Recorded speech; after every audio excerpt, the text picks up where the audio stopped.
Parfait. Bonjour à tous, bienvenue dans Quoi ma gueule, l'émission qui décrypte le personal branding. On est aujourd'hui avec Clément Bouillet, Bonjour. qui est consultant IT, donc qui a fondé sa société de consulting qui est DevCrafting. C'est ça, je me trompe C'est pas. ça, exactement. Et qui est cofondateur de la société Hack Your Job. Donc Clément va nous présenter sa vie, son œuvre, et on va faire tout ça dans les pentes de la Croix-Rousse à Lyon, sur la terrasse d'un petit café qui s'appelle Le Petit Noir, qui est un café-librairie. Clément, comment ça va? Très bien, merci. Très bien. Il fait beau, il fait chaud, Il fait nickel. beau, il fait chaud, on est pas mal, on a Ouais. le soleil qui va arriver Parfait. d'ici peu. C'est ça. Bon, qu'est-ce que tu as fait de beau cette semaine?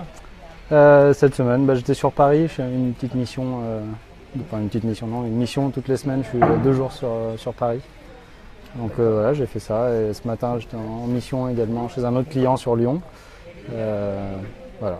Mission qui consiste en... Alors c'est une mission dans un grand compte, une grande banque sur Paris, où on développe un applicatif CRM, je ne sais pas si ça parle à tout le monde, c'est suivi commercial. Donc voilà, l'idée c'est une grosse équipe de 20 personnes, c'est d'apporter un petit peu d'expertise sur l'architecture, sur les nouvelles technos et de les aider un petit peu à maintenir cette application qui a quand même déjà plus de 10 ans et assez grosse et qui a du mal à évoluer. Donc voilà, Ok, donc ça, ta c'est un mission gros challenge. Sur Paris, voilà, exactement. Et sur Lyon, tu travailles sur quoi? Et sur Lyon, là, c'est donc une petite mission d'accompagnement. Donc c'est une demi-journée par semaine où je vais les accompagner sur de la démarche agile. D'accord. Enfin, sur une démarche agile, mise en place, suivi de pratiques et mise en place d'outils autour de la démarche agile. D'accord. Voilà. Alors peut-être pour expliquer un peu, tu peux juste poser les principes des démarches agiles et peut-être parler plus précisément des méthodes que tu préconises, parce que dans le monde du développement, il y a différentes écoles, on va dire. C'est ça. Alors bon, du coup, en fait, je suis pas très fan de prendre une méthode et de l'appliquer by the book, on dit souvent. Donc c'est de dire, voilà, je prends le bouquin Scrum par exemple, c'est une des méthodes agiles qu'on connaît, et puis l'appliquer. Donc du coup, j'essaye plutôt de faire un mix et de me concentrer sur les pratiques, et là on en vient effectivement à ce qui définit l'agilité. Ce qui définit, c'est peut-être un petit peu compliqué, un petit peu présomptueux de le définir, mais en gros l'idée c'est d'essayer de faire en sorte qu'on fasse des projets qui apportent plus de valeur aux clients, plutôt que de juste faire des projets qui sont à l'heure pour un scope donné et pour un budget donné, quoi. L'idée c'est d'essayer de faire plus quelque chose qu'on adapte aux besoins du client, et on essaye de viser la satisfaction du client, voilà, plus que suivre des objectifs chiffrés mais qui finalement n'ont pas forcément beaucoup de sens. Et comment on vend de l'agilité à un client? Parce que les clients, ils ont souvent besoin d'un scope très défini, d'un prix surtout défini à l'avance. C'est quoi la petite les astuces que toi tu as pour arriver à faire valoir ta méthode, quoi? En fait, les projets qui se passent classiquement avec ces contraintes-là, prix, délai et périmètre, c'est souvent des projets ils dérivent toujours à un moment donné, quoi. Donc finalement, c'est juste accepter qu'il y a des dérives, et que ces dérives, on va juste essayer de mieux les gérer. Déjà de se définir quel est le plus important entre le délai, le prix et le périmètre. Par exemple, le périmètre va être très important pour quelque chose qui est par exemple du réglementaire. On n'a pas le choix, quoi. C'est dans la loi. Et encore, souvent il y a des petits plus, des petits bonus en se disant tiens, mais on pourrait faire ça aussi en plus parce que ce serait pas mal, et puis ça peut avoir un lien avec notre business, c'est pas que du réglementaire. On peut aussi avoir juste des deadlines, on peut aussi dire ok, on ne veut pas dépenser plus que tant parce que c'est notre budget d'investissement. Donc essayer de travailler sur la priorisation de ces trois contraintes, et si on fiche tout en même temps, en fait ça me paraît juste irréaliste. Même dans un projet classique, avec une démarche classique, c'est juste pas réel, ça n'existe pas, quoi. En tout cas, j'ai jamais vu ça en 13 ans. D'accord. Voilà. Et donc, toi, l'expertise que tu vends au client, comment tu arrives à te définir en une expertise? Parce que quand on est consultant IT, il y a quand même différentes choses. Donc on sait que tu travailles sur l'agilité, que tu accompagnes des équipes. Du coup, je suis toujours sur deux axes. Il y a la technique d'un côté et plus la façon de le faire. La démarche agile, enfin une démarche agile à définir avec le client et à adapter en fonction de différentes pratiques qu'on trouve dans les différentes méthodes. Et l'idée, c'est d'essayer de dire, il faut rapprocher les deux et pas qu'il y ait une personne qui soit le techos de l'équipe et puis de l'autre côté qu'on ait l'agiliste de service qui est là juste pour donner des bonnes pratiques, mais dès que qui va juste être consultant. Alors, c'est d'ailleurs ce que je fais là dans l'équipe, mais quelque part, je comprends ce qu'ils font techniquement. Donc, en une demi-journée, j'ai pas le temps de les aider sur la partie technique, mais l'idée, c'est vrai que quand je peux offrir ce package, de dire, on travaille à la fois sur la technique et sur l'agilité, et même petit bonus, c'est pas faire de la technique pour la technique, mais c'est faire de la technique juste ce qu'il faut pour répondre à un besoin fonctionnel. Je suis fervent défenseur d'une démarche qu'on appelle le Domain Driven Design. Le Domain Driven Design ou DDD, l'idée c'est de dire on se concentre d'abord sur ce que veut le métier et on essaye de bien le comprendre, d'utiliser les mêmes mots qu'eux, et derrière c'est de faire un peu le pont entre la technique et le fonctionnel et pas juste faire de la technique pour la technique en disant ok on va choisir tel framework, tel framework, tel framework. J'aurais tendance à dire on s'en moque en fait de quel est le framework qu'on utilise. Ce qui est important, c'est déjà de savoir qu'est-ce qu'on va faire fonctionnellement. Et derrière, on choisit des solutions techniques les plus simples possibles. J'aime bien votre nom, c'est Keep It Simple. Et on dit même en informatique, on dit Keep It Simple Stupid. C'est KISS, le principe KISS avec 2 S. En marketing, c'est sexy plus. C'est ça. Et l'humain dans tout ça? Et l'humain, l'approche l'agilité porte l'agilité, c'est pas juste des processus, c'est d'ailleurs un des principes, il y a 4 principes agiles. Un des premiers principes est de dire c'est les hommes, les personnes et leurs interactions plutôt que les processus et les outils. Donc c'est porté intrinsèquement par l'agilité. Après, concrètement, comment ça se met en place? C'est un peu plus difficile parce que souvent, effectivement, les gens moi je veux la méthode agile. Alors là, le truc qui m'insupporte, ne pas parler de la méthode agile, ça n'existe pas. Donc on peut parler d'une démarche agile et encore, ça se définit de différentes façons. On dit souvent aussi être agile plutôt que faire de l'agile. Voilà, c'est ces choses-là où je mets un point fort pour dire ok. On se calme, l'objectif de l'agilité, ce n'est pas juste d'empiler des pratiques ou des processus, c'est de comprendre, de prendre en compte un tas de choses, notamment autour de l'humain. D'accord.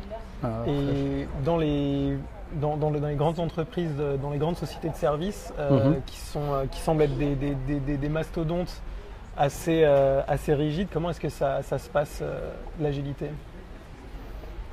Alors c'est un peu particulier, donc j'y ai pas mal travaillé dans ces sociétés. Donc il y a beaucoup de sociétés qui font de l'intérim de luxe. L'intérim de luxe, pourquoi je dis ça? Parce que en gros les gens sont employés et puis sont en CDI et eux ils leur trouvent des missions, donc ils vont chez les clients et là en fait peu importe la société de service, l'agilité ça dépendra juste du client en fait. Après, il y a certaines sociétés de services qui vont essayer de faire ça sur des projets, on dit au forfait, c'est-à-dire qu'ils prennent le projet chez eux, mais dans ces cas-là, ils sont engagés sur les 3 critères. Donc à partir du moment où ils sont engagés sur les 3 critères, vu ce que j'ai dit juste avant, c'est mal barré. Je ne sais pas si vous me suivez là, mais en gros, vu que j'ai dit qu'a priori pour l'agilité, il fallait mieux éviter de se figer les 3 critères, quand on a figé les 3 critères de base dans un contrat, ça va être compliqué. Alors après, il y en a quelques-unes qui ont essayé de faire des mises en place de contrats agiles, où en gros, les critères, on donne des objectifs, mais après on essaye d'ajuster et de travailler un peu en bonne intelligence derrière le contrat, quoi. Mais c'est assez compliqué. Je trouve la notion de contrat avec la notion d'agilité, c'est assez difficile à mixer. Et en fait, ce qui se passe dans ces cas-là, c'est qu'il y a quelque chose qui prend cher, quoi. À un moment donné, c'est soit la qualité technique, soit le nombre de bugs. Il y a toujours quelque chose qui, à un moment donné, se fait raboter parce que le projet, la société de service, elle va pas le faire à perte, quoi. Et justement, comment les équipes, elles sont gérées au sein des SS2I? sans faire de généralité, mais après, de ce que c'est toi délicat. t'as connu. Déjà, c'est souvent assez hiérarchisé autour du chef de projet, parce qu'à partir du moment où il y a ce projet qui est justement avec des engagements avec le client, il y a un chef de projet qui prend pas mal d'importance. Et après, les personnes dans les équipes sont souvent assez juniors. J'ai rarement travaillé avec des gens, les gens que je connais aujourd'hui qui ont un peu d'expertise, des choses comme ça, qui comprennent les 3 aspects que j'ai décrits tout à l'heure, la technique, le fonctionnel, l'agilité. J'en ai pas trouvé beaucoup en société de service. Même Pourquoi? très peu. Parce Quoi. Ils finissent par en fait un passage, la dire. société de service, et derrière on sent. Ouais, alors c'est effectivement ce que je trouve. En société de service, en fait, l'évolution est souvent devient chef de projet. Et chef de projet, on fait des. Enfin, je veux pas trop tailler non plus les sociétés de service, mais l'idée c'est. Non, c'est ton point de Ouais, vue. c'est mon point de vue, mais effectivement, je trouve qu'en société de service, on pense plus à faire des projets selon les 3 contraintes. Après, il y a des cas où ça peut marcher.